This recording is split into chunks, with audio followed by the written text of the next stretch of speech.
Welcome back. Organizational Development and Change, Block 2, Organizational Development, Unit 7, Organizational Analysis.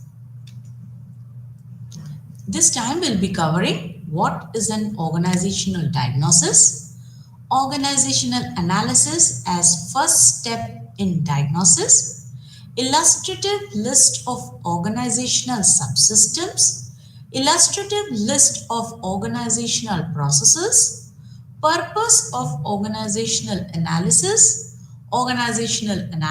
perspectives, methods of organizational analysis, practical perspectives on organizational analysis, questionnaire as a diagnostic tool, interview as a diagnostic tool, and at last the workshop, task force, and other methods.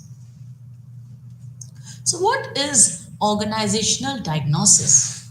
When we talk about organizational diagnosis, it is an exercise attempted to make an analysis of the organization, its structures, subsystems, and processes in order to identify the strengths and weaknesses of its structural components and processes and use it as a base for developing plans so that we can improve and or maximize the dynamism and effectiveness of the organization.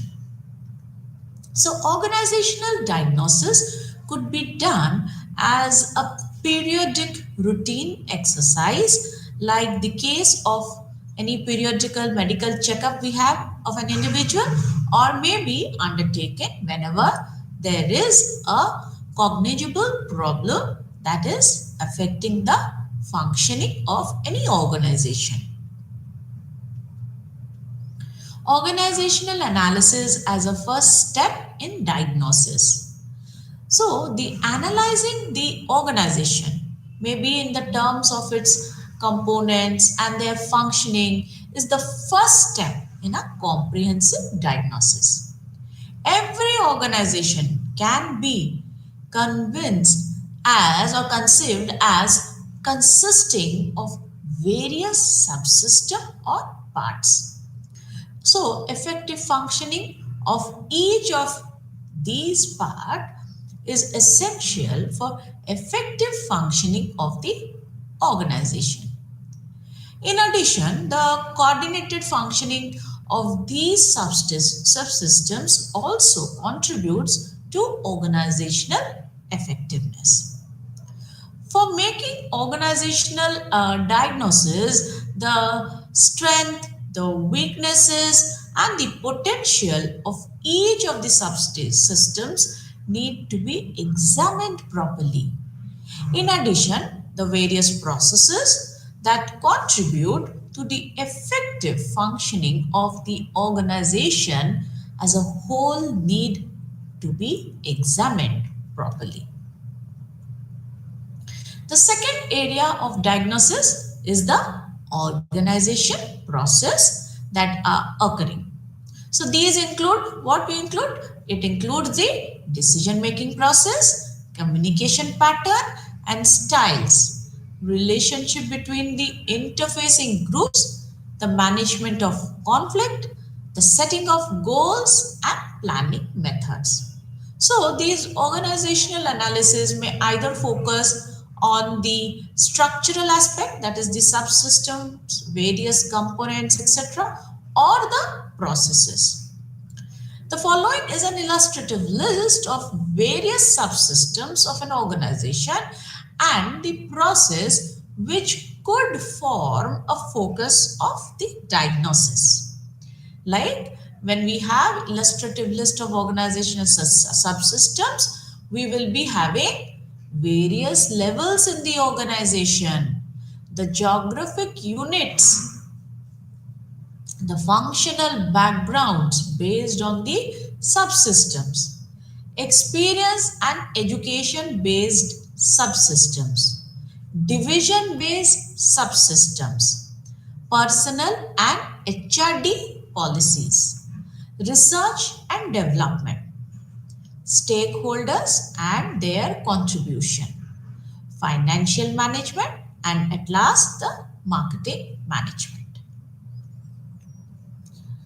Then we have communication. That means here we were doing the illustrative list of organizational subsystem. This includes illustrative list of organizational processes, which include first one is your communication, then goal setting. There should be role clarity, a culture, the management styles, conflicts and their management, management of mistakes, organizational learning mechanism, teams and teamwork, and at last, work motivation. Purpose of organizational analysis. Why do we actually analyze the organization? First one is enhancing the general understanding of the functioning of organization. That is the educational or research purposes. Such a study may aim at enhancing the understanding of human behavior through a study of its organization or to enhance the understanding of the society as reflected in the organizational life. Next is planning for growth and diversification.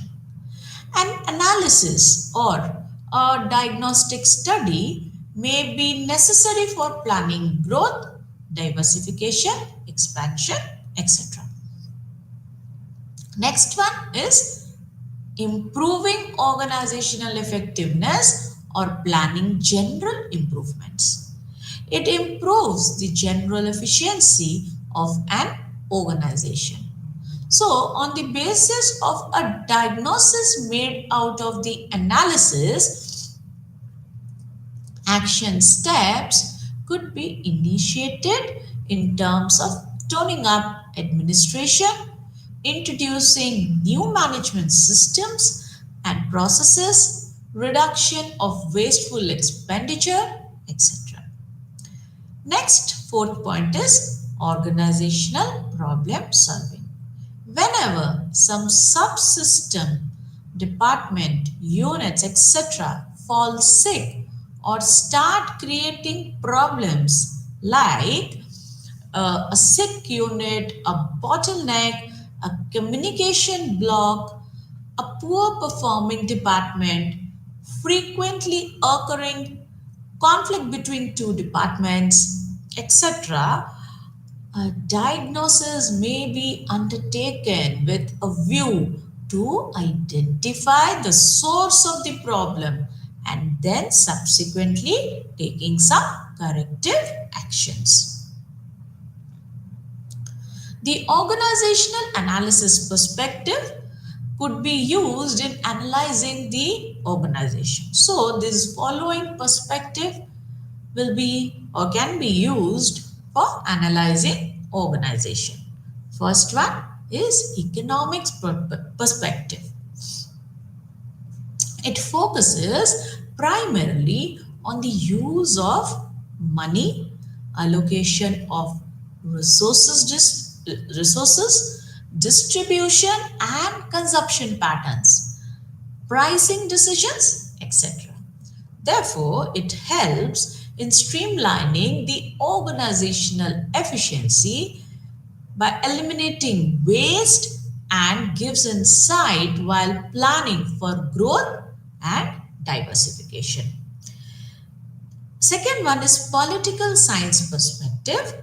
Political analysis deals with the tactics and strategies employed by the individuals and groups in the organization as well as the organization itself in the quest for power. Political analysis helps understanding many softer and strategic dimensions of an organization. So it helps immensely in understanding the organizational dynamics. Sociology and social psychology perspective. Sociological and social psychological perspective mainly focuses on the social behaviors of the individuals and groups in the organization.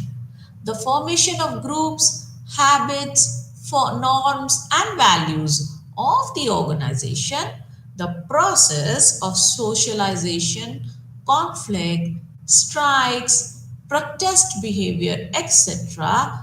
issues are studied here. The influence of the society on the organization is also focused.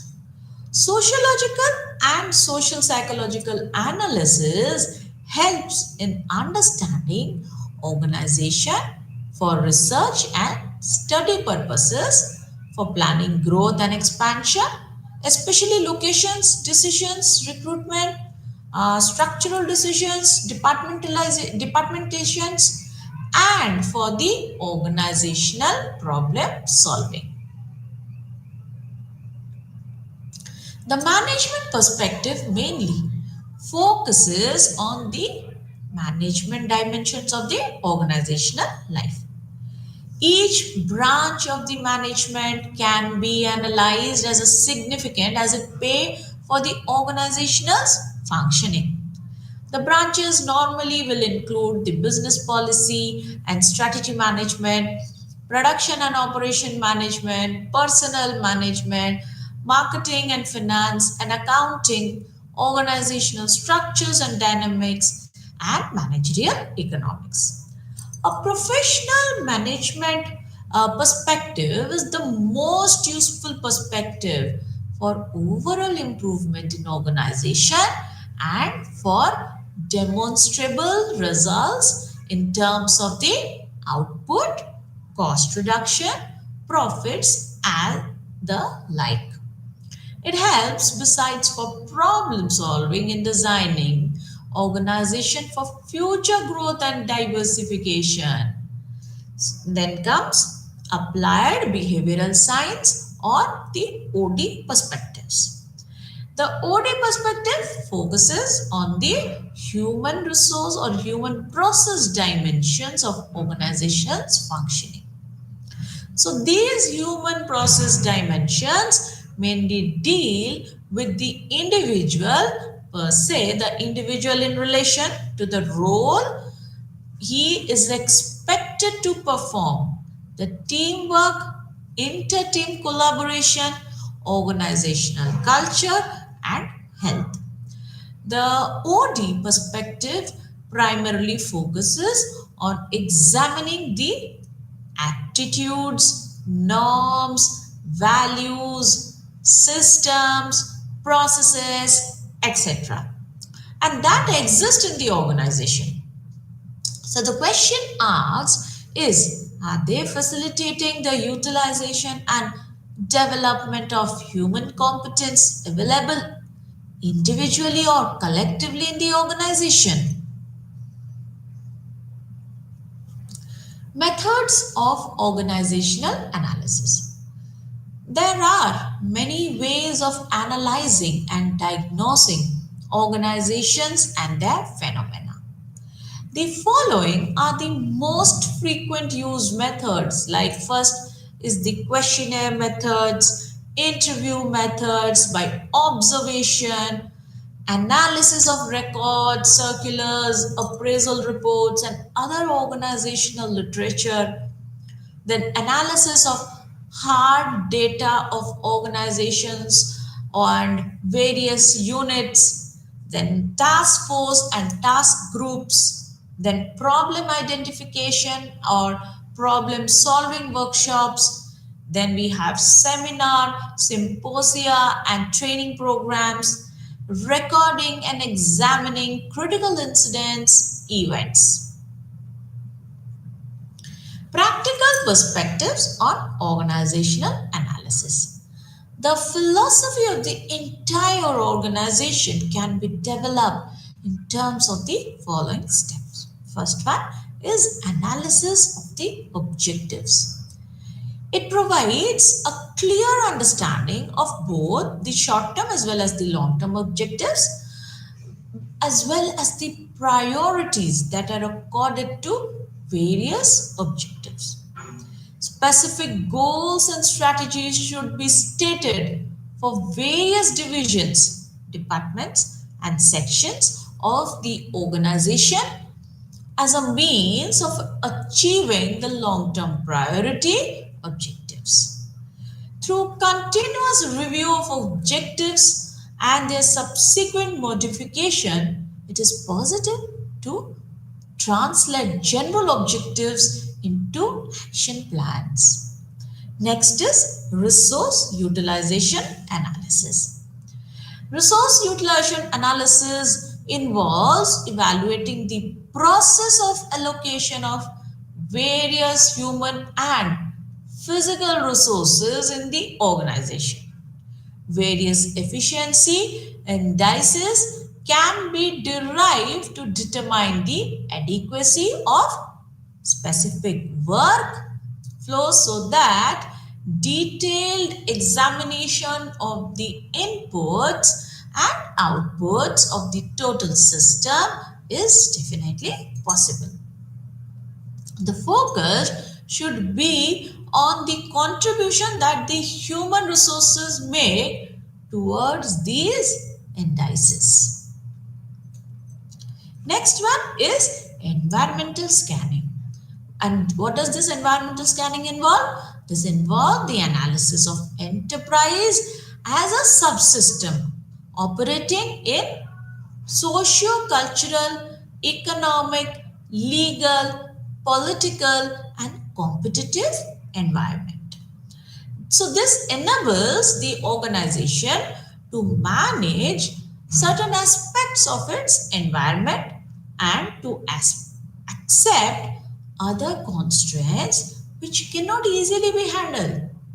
Yet strategies can be devised to control this. Next come organizational climate analysis.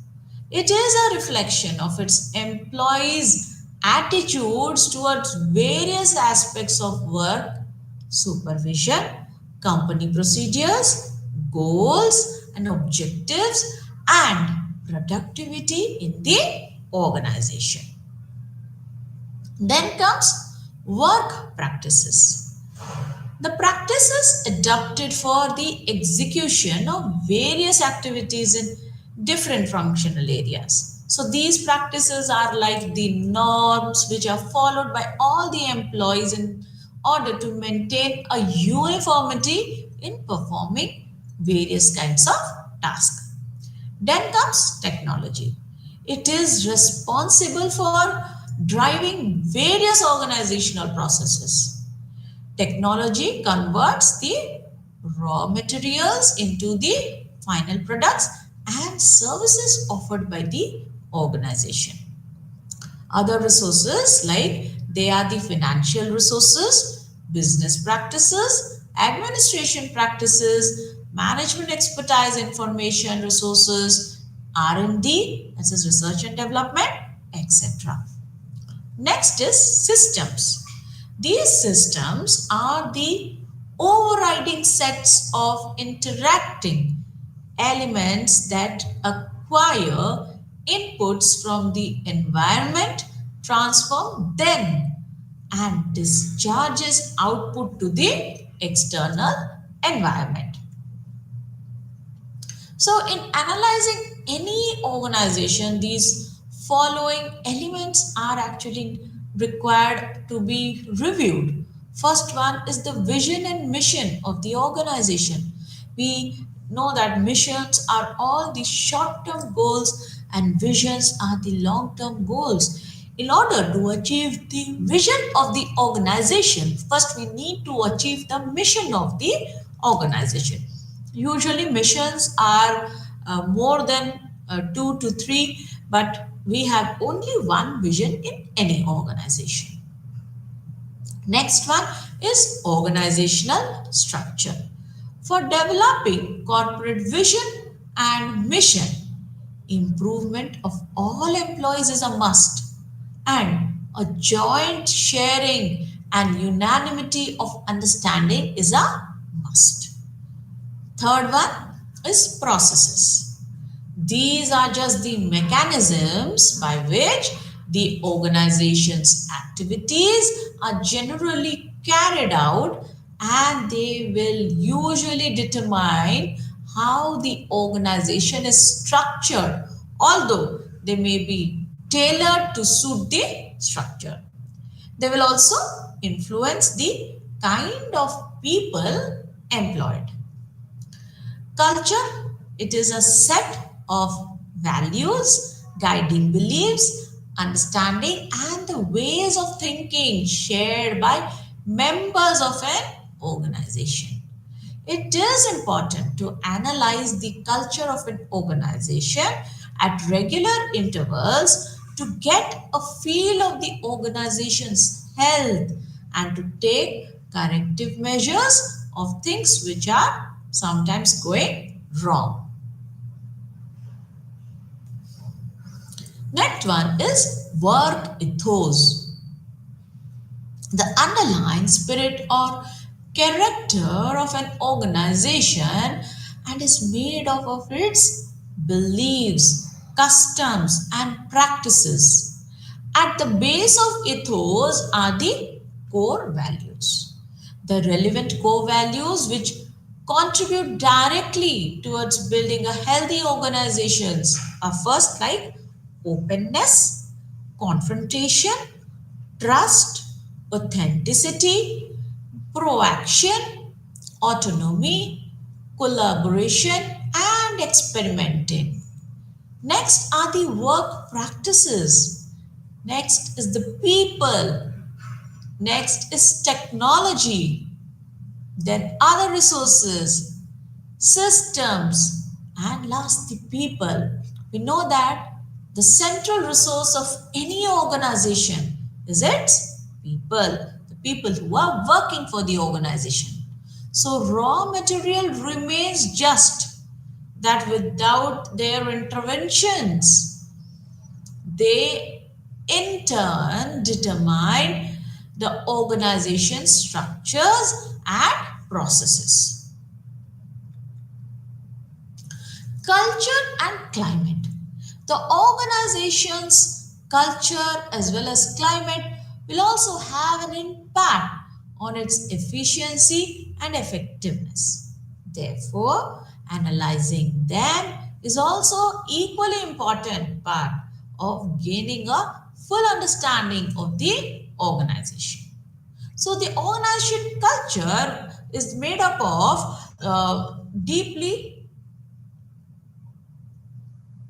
held beliefs without the way the organization should operate it.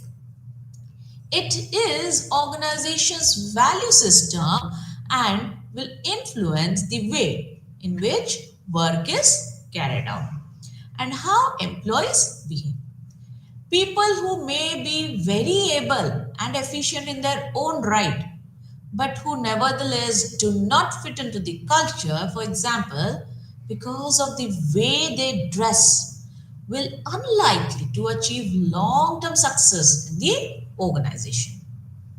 And when we are talking about the organizational climate, it is prevalent atmosphere in the organization encompassing the feelings and emotions of the people within it. It is their perceptions of what it is like to be or the work there. As the employees' feelings and attitudes will clearly have an impact on the way they carry out their work, they are an important part of analyzing the organization. Business analysis, it covers a number of different approaches to analyze the organization in its entirely, not just individual elements of structure, processes, and people. The term business in this context also covers the public sector.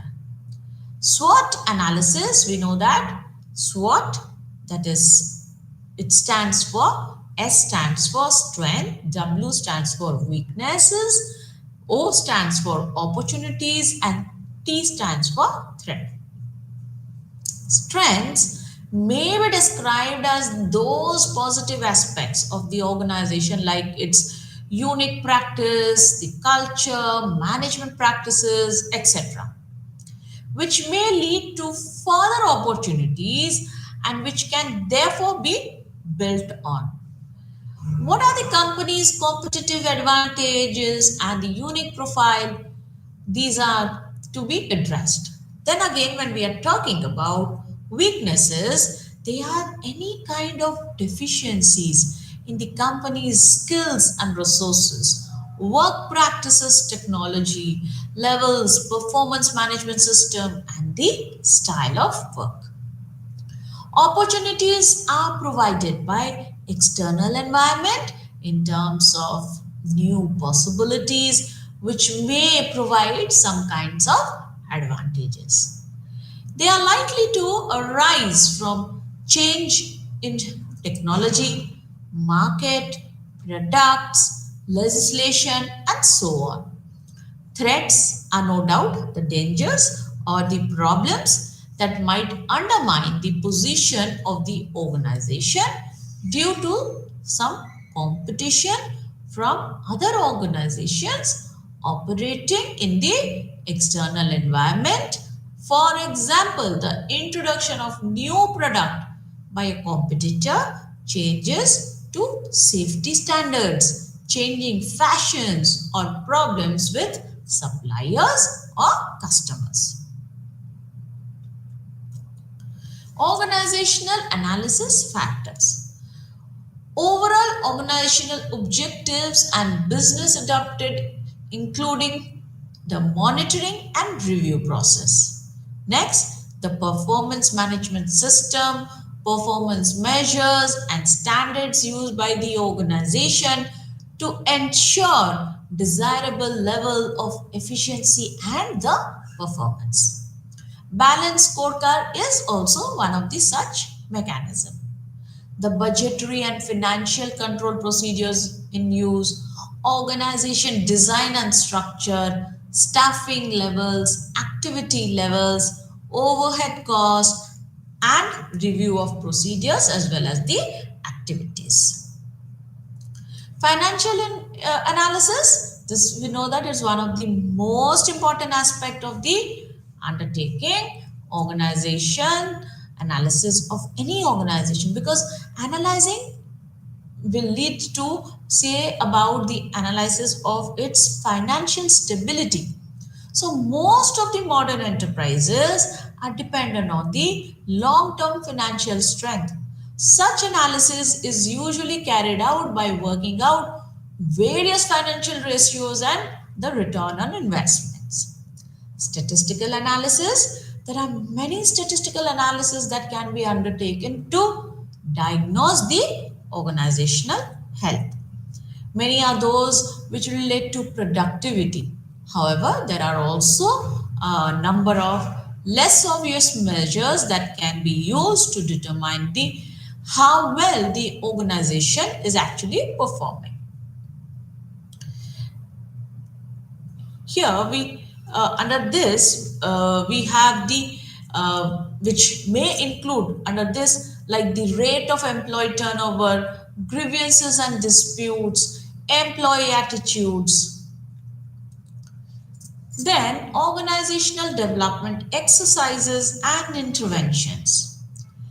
Definitely, this is a long term effort led and supported by none other than the top management to improve an organization's visioning, empowerment, learning, and problem solving processes through an ongoing collaborative management of organizational culture with special emphasis on the culture of intact work teams and other teams configuration, utilization of consultants, facilitator role and theory of technology of applied behavioral science which include some action research.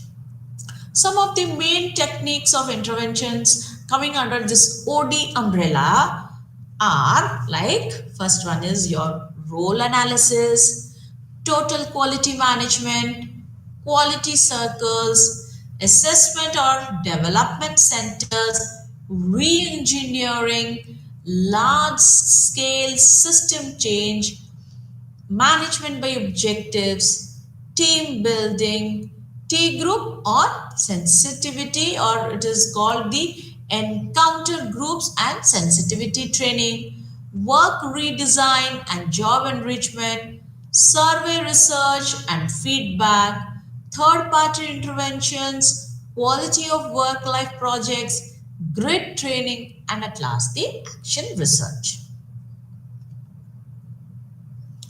Organization structure analysis, there are a number of techniques that may be used to analyze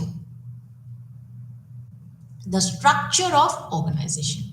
The fundamental aim of the analysis are to determine whether the existing is appropriate to the needs of the organization. The existing structure supports both the mission and the strategy. It provides the most logical and cost-effective grouping of functions. The structure maximizes the people's strength in the organization. Some of the main techniques for assessing these factors are given or discussed as below. Organization design criteria, that is, it is a basic principle or characteristics of an organization which will help it to achieve its strategic objectives and meet its critical success factors. To conduct the organizational analysis, the following steps may be taken. First, you need to list the criteria on which analysis is to be conducted. Then rate criteria as currently perceived. Estimate the impact on strategy. Rate the impact on previously identified critical success factors. Calculate current rating plus strategic impact plus number of time it relates to critical success factors. Next, rank the criteria based on the total scores. Next comes job analysis. It is an important part of organizational analysis. In particular, jobs should be reviewed to determine any overlaps in tasks and accountabilities, both vertically with subordinates or supervisors and horizontally with the colleagues across organization structure. Process and analysis, which means while a review of organization structure is an essential component of improving the effectiveness of an organization, it is also vital to examine the process by which activities are carried out and as well as managed. Business process reengineering, BPR. It was developed by Davenport and Hammer in 1992 and Chumpy in 1993, which is also called business process improvement or value chain analysis, which reviews the overall horizontal workflows and processes in the organization, not just to improve them, but to fundamentally re-examine them. So the approach examines the process that are critical to the success of the organization. Next, determines those processes which are priorities in terms of giving the company a competitive advantage. Determines the types of change or new investment required to ensure the maximum efficiency and effectiveness of these processes. Determines what changes to aspect of the company's strategy and structure may be definitely necessary. Reviews managerial accountabilities and redefines jobs as required, ensuring that the processes can be optimized where possible. Activity profiling. It is a methodology developed by Price Waterhouse which to analyze the relative contribution made by different activities to the achievement of the organizational objectives. So in these analysis, essential activities and the cost of those activities, including the manpower cost, resource usage, opportunity cost, and so on, as well as any cash outlay, is compared and ratios produced. So from this information, it is quite possible to compare the cost of the activity with the contribution that activity makes towards the achievement of the core business. Next important is benchmarking. It is a process of comparing the performance levels and associated business practices and the process of an organization with others to enable that organization to set performance targets of its own so that there is some kind of competitive with those of others.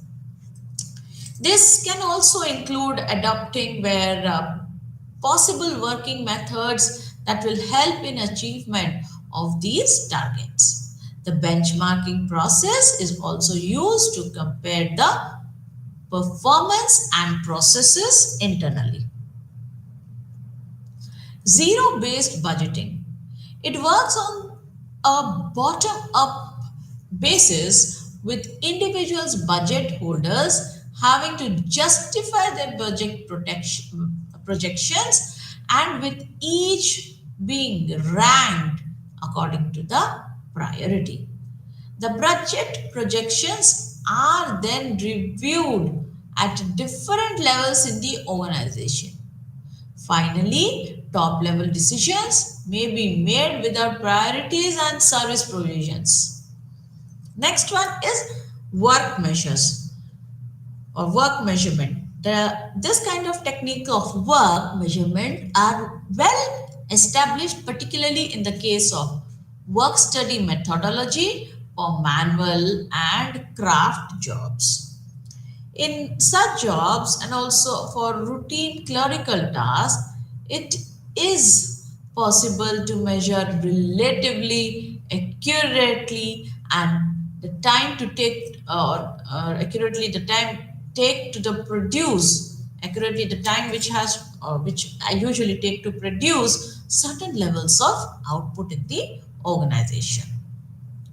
Effective communication processes, that mean measuring communication in an organization, can be achieved using sociograms which map the number of interaction occurring between different members of a particular work group. So in this way, those who are the central communication links and those who are in peripheral can easily be identified.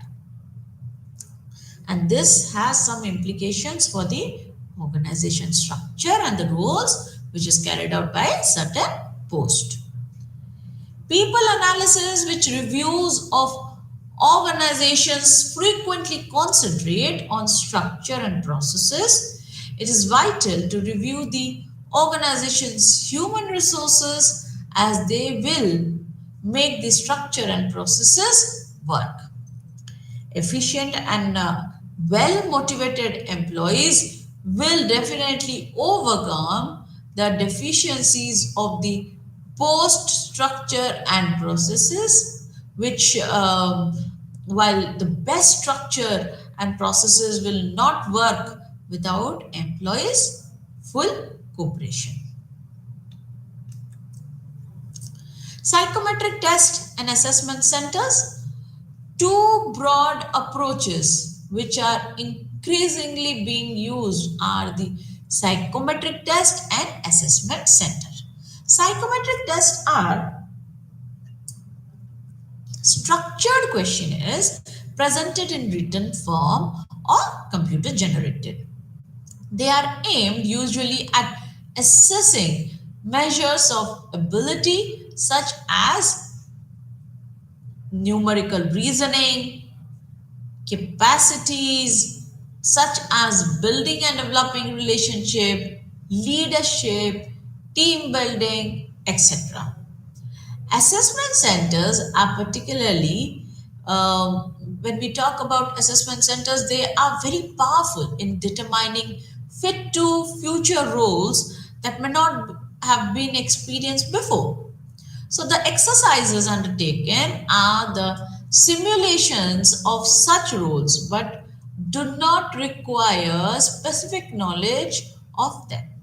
For instance, an analytical planning exercise might be given to assess the person's capability for dealing practically with numbers and making sound business judgment. But particular knowledge of the industry concerned will not be required there.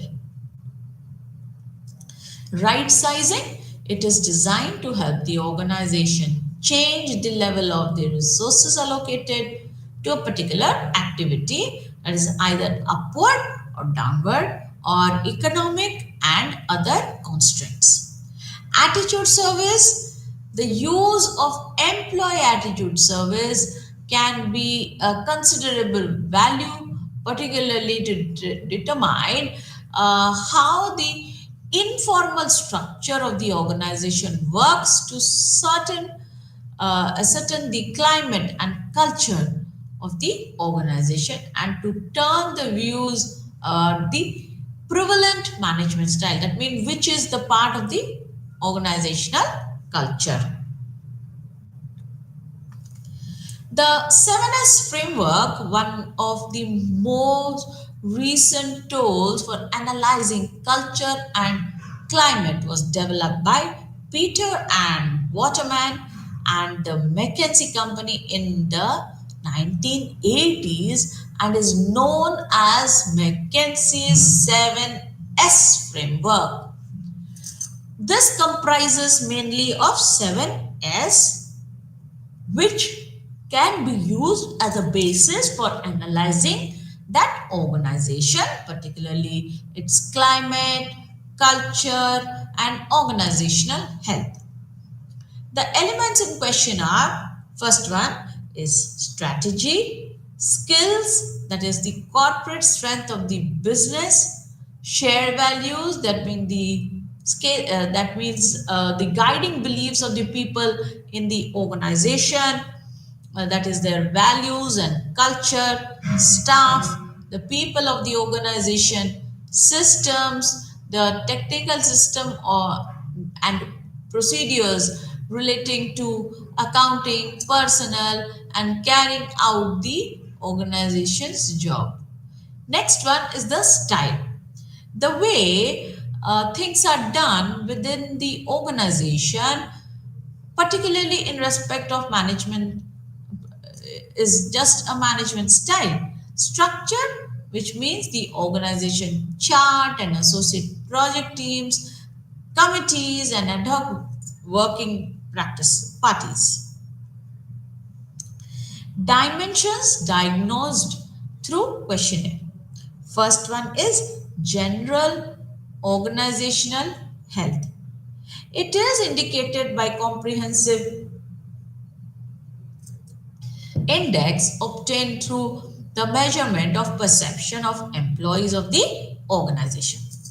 Here, the comprehensive index deals with the health of the organization on all possible variables, that is psychological, sociological, political, behavioral, managerial, organizational, etc. that affects the functioning of the organization. So, organizational culture is commonly the shared attitudes, values, beliefs, norms, and behavior of the employees in the organization constitute its culture. So, this is studied normally in a descriptive way, whereas organizational health is studied in a evaluative way. Organization health variables will include functional and dysfunctional aspects of the organizational processes. So, motivational, climate, role oriented variables, HRD climate, leadership, and supervisory styles, job satisfaction, work motivation, work commitment, specific variables. Interview as a diagnostic tool. Interview methods of data collection for organizational diagnosis purposes is used mostly when an organization engages outside consultants for diagnostic and development purposes. Sometimes interview methodology is also used by internal teams or change agents. Interviews have the major advantage of providing an opportunity for face to face interaction with the participants of the organization. In organizational diagnosis studies, interviews may form the first step as well as the last stage of diagnosis. They could be exploratory interviews, hypothesis testing interviews, changing idea testing interviews. There could be individuals interview or the group interview. So, interview can be used for the following purposes. First, sensing the organizing and identifying the general areas of strengths and weaknesses for further diagnosis. Problem or probing in for the details and getting deeper insights into a given problem or issue bothering an organization. Example, like why team spirit is low. What are the bottlenecks in fast decision making? Next is testing out the success potential of new ideas, action, decisions, and assessing organizational preparedness. Example, when we talk about example, like what are the attitudes of people to an open appraisal system? How do they react to computerization of personal information system? Next is generation of ideas for strength and existing systems and processes. We can take example like how to improve the suggestions scheme, how to improve the work environment and culture, and etc. Assessing the general level of health and climate of the organization using a structured or semi-structured interviews or questionnaire. Forms of interviews. The interviews may range from highly structured form to totally unstructured form. Normally, unstructured interviews methodology is used for exploratory diagnosis purposes. In exploratory diagnosis, the interviewer may simply open the interview session by saying that he is trying to identify the strengths and weaknesses of the organization, and the interviewee may talk about anything he sees as the strength or weaknesses. Semi-structured interviews may again consist of a list of predetermined set questions. The interviewer maybe the questions the interviewer has with him and seeking answer to these questions. So these interviews are quite useful for hypothesis testing and probing. So highly structured interviews are almost like the questionnaires. They may be or they may in fact take the form of verbal administration of questionnaires or asking a series of openness or open-ended questions which are again predefined or predetermined. Group interviews, when there are large number of employees to be covered for diagnostic studies, it is quite common practice to use group interviews. For group interviews, the interviewer invites a group of people and interviews them. Normally, respondents of the same grade or a background from different departments are assembled for group interview. Then how to conduct interviews for this organizational diagnosis? In organizational diagnosis, although the top management who goes to the consultant may give all information, the other interviewee may not have the same need as the top management and hence may not be willing to volunteer the information. Alternatively, they may distort data the depending on their attitude to top management, the consultant and the study. Therefore, it is important for the interviewer to establish the credibility and build rapport. Now, how to analyze and use this interview data? Interview data are relatively more difficult to code and analyze as compared to the questionnaire data, because in questionnaire the answers are predetermined, like ranging from, like one has to rate the answers like strongly agree or maybe agree, disagree, strongly disagree. These are actually predetermined answers. But when we are doing an interview, it is quite like we will be having the answers not in a very concise manner. So the interview data are qualitative data. After a few interviews are completed, it may be useful to develop a coding or analysis scheme. Otherwise, it will be difficult to analyze those data. So it is useful to categorize all the responses into those coding categories, pointing out a particular weakness or suggesting a particular hypothesis, etc., which can be indicated clearly.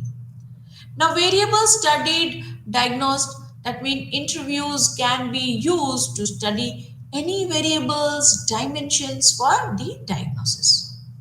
All the variables mentioned in the earlier units of which we have discussed can be studied using interviews.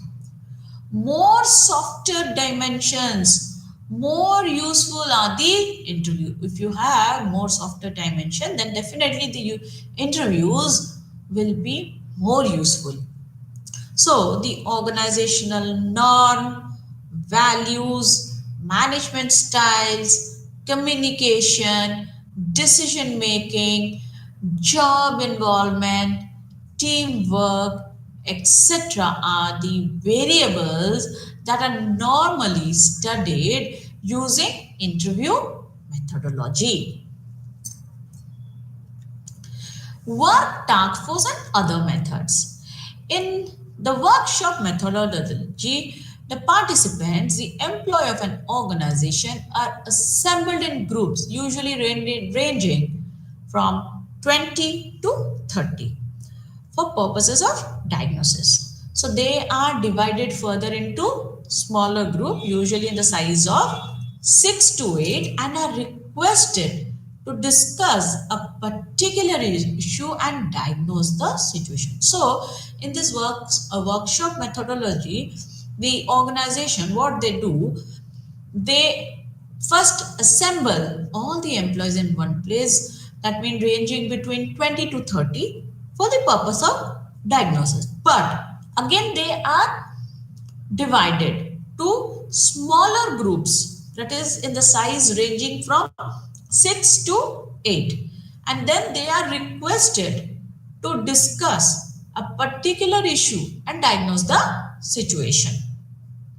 SWOT analysis, we know that strength, weakness, opportunities, threats can be replaced by challenges also, or the force field analysis, that is symptoms, sources, solution, action plans, are conducted by the small groups with respect to a given issue or problem dimension which needs actually to study them. So the following procedure is normally followed in the workshop methodology. First, we need to define the problem for diagnosis. One need to first define what is the problem. It has to be clearly defined. Without defining the problem, we cannot further go ahead and diagnosis. So the first method in this is defining the problem, that is the issue for diagnosis, why it is required. Then we need to have a next step is the preparatory work. We need to prepare what is to be done, how it is to be done, what are the methodologies to be taken up to do this diagnosis. Then the work itself, then the types, how we are going to do it. So when to use the workshop methodology could be used under the following condition. There are some conditions in which the workshop methodology are to be used. Like if the problem or the issue to be discussed is believed to be amenable for improvement or solution.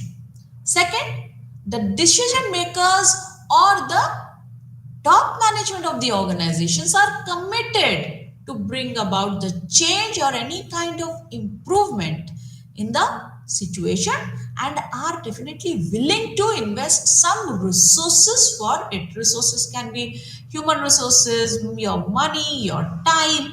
So they are willing to invest some resources. Then the organization value, that is participative process, and there are some amount of openness or willingness to participate and share the organizational concern. Involvement of employees becomes the most important for solving the problem. Then we have the task force and internal teams. A task force is a group of employees of an organization constituted by the top management and charged with the responsibility of working on a specific task or any kind of assignment for their formally assigned job specific roles. The task force when constituted have terms of reference. The following steps used by performance appraisal task force are illustrative of way the task forces function. First is appointment. Second one is performance appraisal task force. Then comes initial meetings.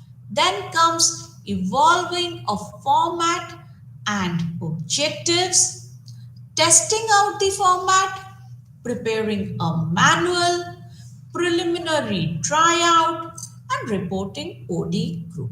That means here in the task force and internal team, when a task force is a group of employees of an organization constituted by the top management. They usually top management constitute it, and the charge with the responsibility of working on a specific task assignment in addition to their formally assigned job, which is specific roles.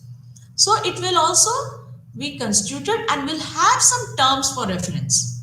And the following steps by the performance appraisal test task force are illustrative of ways of the task forces actually function. Like first one is the appointment, then come performance task force, initial meeting, evolving a format and objective, testing out the format, preparing a manual, preliminary tryout, reporting to the organizational development group, that is the OD group. Next, when we have the management assessment centers, a situation in which the management candidates are asked to make decisions in hypothetical situations and are scored on their performance. It is usually which involves testing and use of the management games. We can take some examples of stimulated exercises which include in a typical assessment centers, which are like the in basket, the leaderless group discussion, management games, individual presentations, objective list, and the interview. The other methods, that means like observation and analysis of factual information records, could also be used in this organizational analysis, like observational methods and secondary data and unobstructive measures. So that's all for today. Thank you very much and meet you in the next class.